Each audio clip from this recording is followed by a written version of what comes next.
মুক্তকথায় নৈরাজ্যের শাসন সৃষ্টি করতে না পারে সেই ব্যাপারে আপনারা সতর্ক থাকবেন।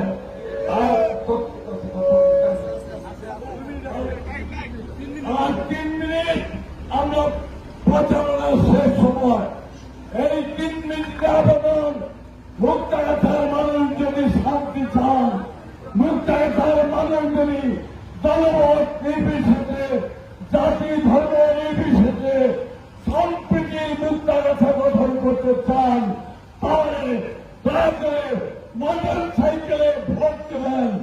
আপনাদের ভোটে দায়িত্ব পেলে মুক্তকথা থেকে অশান্তি এই শাসন চিরতরে দূর করব ইনশাআল্লাহ। আজকে এবং কালকে বিভিন্ন রকম বিভ্রান্তি ছড়িয়ে মানুষকে বিভ্রান্ত করতে পারে